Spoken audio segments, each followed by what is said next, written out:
O tempo de fermentação da massa é o mesmo tempo do fermento chegar ao pico ou pode estender mais?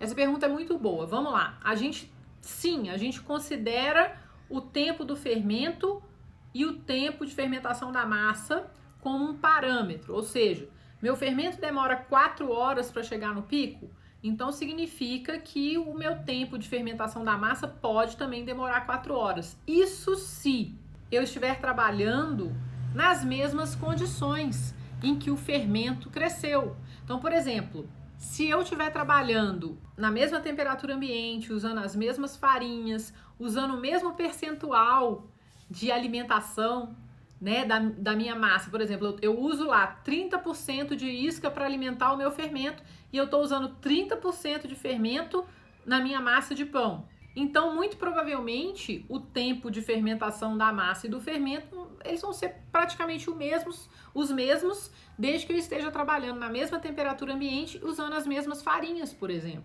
Mas se eu cuidei do meu fermento a 28 graus e eu tô fazendo uma massa de pão a 20 graus, muito provavelmente a minha massa de pão vai demorar muito mais a fermentar do que o meu fermento demorou.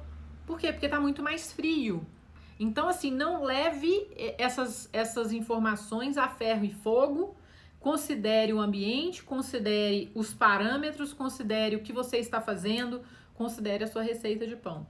Isso é apenas um parâmetro que deve ser observado, mas ele não pode ser, vamos dizer assim, levado como uma regra absoluta.